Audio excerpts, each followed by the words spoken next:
মাঠ ময়দানের আলোচনা নিয়ে চলে এলাম আপনাদের সামনে। আমি রাহুল রয়েছেন বাংলার পালস টিভির কনসাল্টিং এডিটর এবং দীর্ঘদিনের সিনিয়র সাংবাদিক জয়ন্ত চক্রবর্তী। আজকের কিন্তু চারিদিকের যা খবর, সেই খবরের মধ্যে থেকেই নির্যাস একটা খবর কিন্তু আমরা তুলে আনছি আপনাদের সামনে। ক্লাব বড় না দেশ বড়, কার স্বার্থ কার কাছে কতটা গুরুত্বপূর্ণ, সেই নিয়ে আজকে আমরা আলোচনা করব। ইতিমধ্যেই দেশের সবথেকে প্রাচীনতম ক্লাব এই বাংলার মোহনবাগান ক্লাব, তারা সিদ্ধান্ত নিচ্ছে যে ক্লাবের ফুটবলারদের তারা দেশের দরবারে খেলাবে না। বিস্তারিত জানবো, জয়ন্ত চক্রবর্তী রয়েছেন আমাদের সঙ্গে, আপনারা অবশ্যই আমাদের সঙ্গে থাকবেন। ক্লাব বড় না দেশ বড়? আসলে ব্যাপারটা এই হয়েছে যে মোহনবাগান ক্লাব জানিয়ে দিয়েছে তাদের 7 খেলোয়াড় যারা শিবিরে ডাক পেয়েছিল, খালিদ জামিলের শিবিরে, তাদের সে কাফা কাপের জন্য ছাড়বে না। এই সিদ্ধান্ত নেওয়ার সঙ্গে সঙ্গে মোহনবাগান ক্লাবের যে সিদ্ধান্তগুলি হয়েছে সেই সিদ্ধান্ত নিয়ে রীতিমতো গণ্ডগোল। তারা বলেছে সুভাষিস বসু মোহনবাগান ক্লাবের নির্ভরযোগ্য খেলোয়াড়, তিনি বাংলাদেশ ম্যাচে আহত হয়েছিলেন, সেই বাংলাদেশ ম্যাচে আহত হওয়ার পর তাকে ঠিকমতো পরিচর্যা করেনি আইএএফএফ। এই অভিযোগেই তারা কিন্তু প্লেয়ার পাঠাচ্ছে না। আচ্ছা, তার মানে সেক্ষেত্রে 7 জন খেলোয়াড় যাচ্ছে না? 7 জন শুধু নয়, জুনিয়র আন্ডার 23 যাওয়া যে 3 জন খেলোয়াড় রয়েছেন, সুহেল ভাট, দীপেন্দু বিশ্বাস এবং আরেকজন খেলোয়াড় অভিষেক টেকচাম সিং, তারাও যাচ্ছেন না। যেসে আপনি যতটা আপনি দীর্ঘদিন যেহেতু এই মাঠ ময়দানে খবর করেছেন, এই সিদ্ধান্তটা বর্তমান সময় দাঁড়িয়ে কতটা প্রাসঙ্গিক? দেখো, এই সিদ্ধান্তটা নিয়ে বলতে হবে 82 সালে এশিয়াডের সময় একবার একসঙ্গে অনেক খেলোয়াড় সল্টলেকের শিবির থেকে বেরিয়ে এসেছিলেন। সেই সময় একটা প্রশ্ন উঠেছিল যে দেশ বড় না ক্লাব বড়, এবং তাদের দেশদ্রোহী আখ্যা দিয়ে বিভিন্ন সময় বিভিন্ন কাগজে লেখা হয়েছিল। বিষয়টি আজকের নয়, বিষয়টি নতুন নয়। ব্যাপারটা হচ্ছে ক্লাব একটা খেলোয়াড়কে নার্চার করে, অনেক কোটি টাকা দিয়ে নেয়। সেই খেলোয়াড়টি যখন জাতীয় দলে খেলতে যান, তখন জাতীয় দলে খেলার পর সে যখন আহত হয়, তখন জাতীয় ফেডারেশনের দায়িত্ব থাকে, কিন্তু সেই দায়িত্ব কি তারা যথাযথভাবে পালন করে, এই প্রশ্নটা কিন্তু উঠে যাচ্ছে। সুভাষিস বসুর ক্ষেত্রে নয়, কারণ সুভাষিস বসুর ক্ষেত্রে জাতীয় ফেডারেশন একটা চিঠি দিয়ে জানিয়েছে মোহনবাগান ক্লাবকে যে সুভাষিস বসু আইএসএল এ খেলেছিলেন এবং আইএসএল এ তিনি চোট পেয়েছিলেন, তিনি বাংলাদেশ ম্যাচে চোট পাননি ভারতের হয়ে খেলার সময়।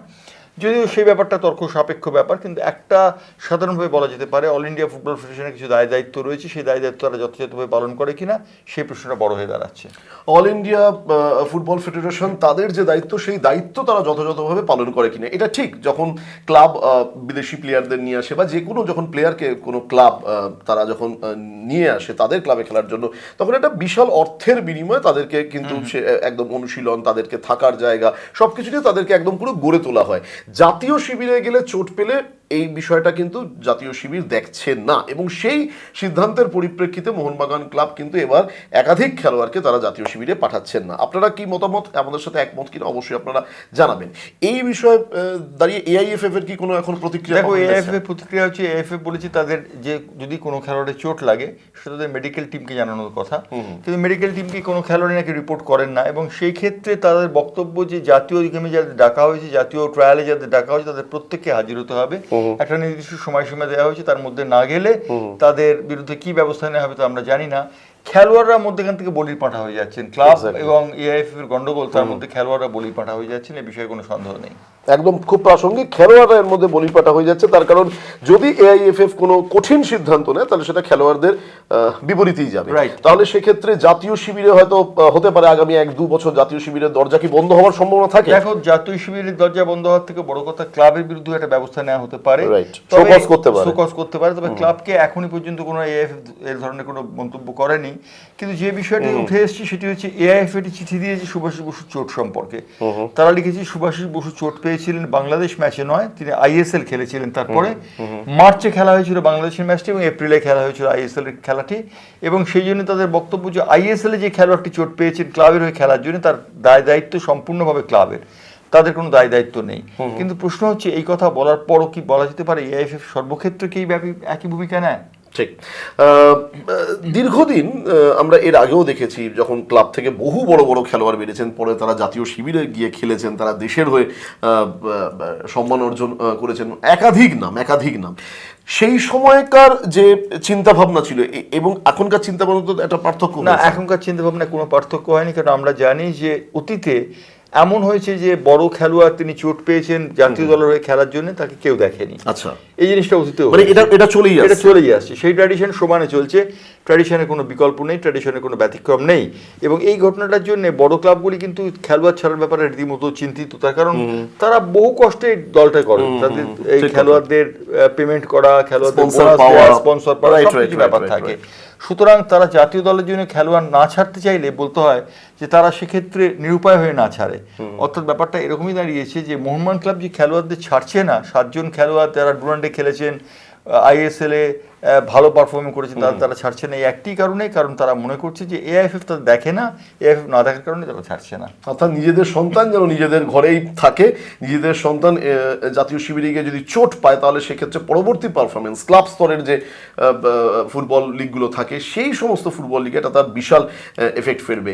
এখনো পর্যন্ত মোহনবাগান কর্তৃপক্ষ, মোহনবাগান প্রশাসনের তরফে কোনো রকমভাবে কি আমাদের সাথে কোনো কথা হওয়ার কিছু? মোহনবাগান কর্তৃপক্ষ পরিষ্কার এবং সাফ জানিয়ে দিয়েছেন তারা কোনো খেলোয়াড়কে ছাড়বেন না। আজ পর্যন্ত যা খবর, তারা কোনো খেলোয়াড়কে ছাড়ছেন না এবং কেউ শিবিরে যোগ দেয়নি।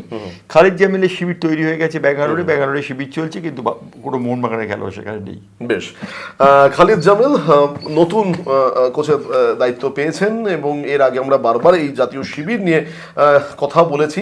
আমি জানতে চাইবো যে এই মুহূর্তে ভারতীয় দল, কিছুদিন আগে আমরা যদি ভুল না করি আমরা কথা বলেছিলাম, বিভিন্ন সময় আমরা কথা বলি জাতীয় শিবিরের সঙ্গে যারা একাধিক সময় যুক্ত ছিলেন, প্রশাসনের জায়গায় ছিলেন, সুব্রত দত্তের মতো প্রশাসকরা, এই মুহূর্তে দেশের যে জাতীয় দল যে জায়গায় রয়েছে, সেই দেশের জাতীয় দল কোন জায়গায় রয়েছে, নতুন কোচ, নতুন টিম, সামগ্রিকভাবে কেমন দেখছেন?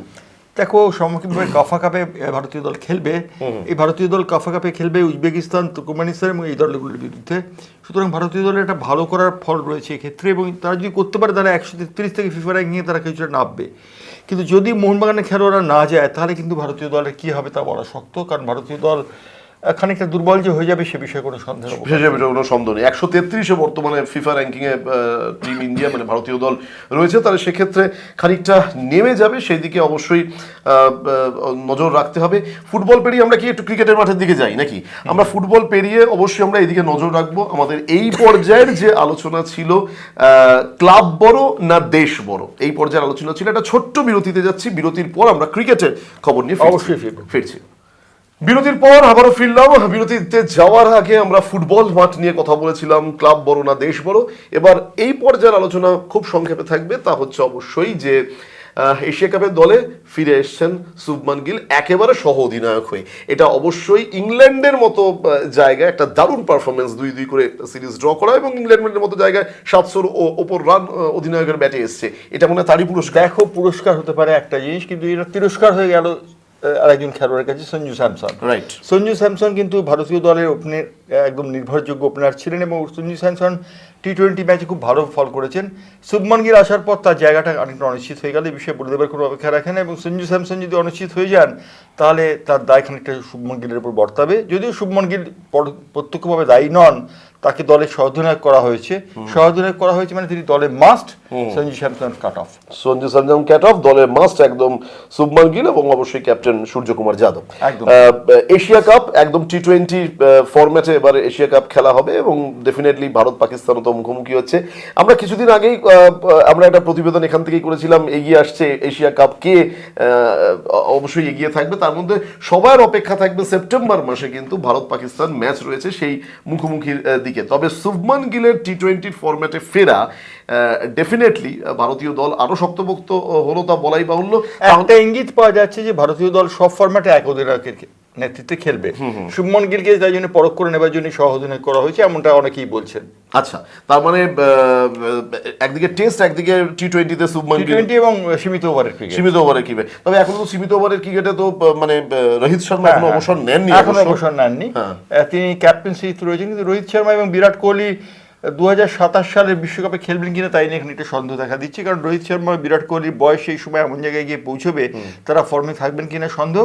সুতরাং সেক্ষেত্রে শুভমন গিল অধিনায়কত্ব করবে। ঠিক কথা, একজনের বয়স 36-এ যাবে, আরেকজনের বয়স প্রায় 39-এ যাবে। কিছুদিন আগে আমরাই আমাদের বাংলার পালস টিভির যে ওয়েবসাইটে আমরা লেখা ছেড়েছিলাম যে কোথাও রোহিত শর্মা এবং বিরাট কোহলিকে অবসর নেওয়ার জন্য বোর্ডের একটা রাজনীতি। হ্যাঁ, একদমই তাই। এবং সঞ্জু স্যামসন সেই রাজনীতির শিকার। তার কারণ কালকে যখন অজিত আগ্রকর দলটি ঘোষণা করছিলেন, সেই সময় তিনি দল ঘোষণা করার সময় জিতেশ শর্মার পরে সঞ্জু স্যামসনের নামটি এনেছেন। এই জিতেশ শর্মা খুব ভালো প্লেয়ার, কিন্তু তারপরে সঞ্জু স্যামসনের নাম ঘোষিত হওয়া এটা খুব বিস্ময়ের ব্যাপার। অজিত আগ্রকর অবশ্য বলেছেন তিনি কোনো পলিটিক্সের ধার ধারেন না, তিনি মনে করেন যারা যোগ্য তারাই জায়গা পেয়েছে। খুব সত্যি কথা, শুভমন গিলের যোগ্যতা নিয়ে কোনো প্রশ্ন নেই, সহ-অধিনায়ক হয়েছেন তাই নিয়ে কোনো আপত্তি নেই, কিন্তু সঞ্জু স্যামসন যথেষ্ট ভালো খেলেছেন টি-20-তে, তার বাদ যাওয়াটা খুব দুর্ভাগ্যজনক। তার বাদ যাওয়াটা খুব দুর্ভাগ্যজনক। তবে আমরা অবশ্যই এশিয়া কাপের দিকে নজর থাকবে, তার কারণে এশিয়া কাপের যে ফর্ম্যাট তাতে শুভমান গিল অধিনায়ক সহ অধিনায়ক হিসেবে টিমে চলেছেন। তাহলে শুভমান গিল খেলছে, সূর্যকুমার যাদব খেলছে, সঞ্জু স্যামসন থাকছে না, ডেফিনেটলি সেই দিকে তো থাকছে। তবে এশিয়া কাপে ভারত অবশ্যই ভালো পারফরমেন্স করবে, আমরা সবাই খুব আশাবাদী থাকবো। আজকের এই দুটো আলোচনা আমরা মাঠ ময়দানের দুটি পর্যায়ে আলোচনা করলাম। ফুটবল দিয়ে শুরু করেছিলাম, ক্লাব বড় না দেশ বড়, এবং পরবর্তীকালে আসছে এশিয়া কাপ, এগিয়ে আসছে। আমরা এই শীর্ষক আলোচনায় আমরা এই ফরম্যাটে থাকলাম। এই দুটি আলোচনা অর্থাৎ মাঠ ময়দানের একদিকে ফুটবল আর একদিকে ক্রিকেট মাঠের আলোচনা থাকবে। আপনারা অবশ্যই প্রতিবেদন দেখার পর আপনারা আমাদের পেজটিকে অবশ্যই লাইক এবং ফলো করতে ভুলবেন না, ইউটিউব চ্যানেলটিকে সাবস্ক্রাইব করতে ভুলবেন না। আপনাদের যদি কোনো মতামত থাকে আপনারা মতামত ইনবক্সে গিয়ে কিন্তু অবশ্যই করতে পারেন। আপনারা কি মনে করছেন, ক্লাব বড় না দেশ বড়? যদি সেই মতামত থাকে আপনারা অবশ্যই আপনাদের যথার্থ যুক্তি রাখতে পারবেন। আমরা সেই যুক্তির পরিপ্রেক্ষিতে আমাদের পরবর্তীকাল পর্যায়ে আলোচনা আমরা থাকবো। একদম। আপাতত এই পর্যন্তই। জয়ন্ত চক্রবর্তীকে ধন্যবাদ আপনাদের আমাদের সঙ্গে থাকার জন্য।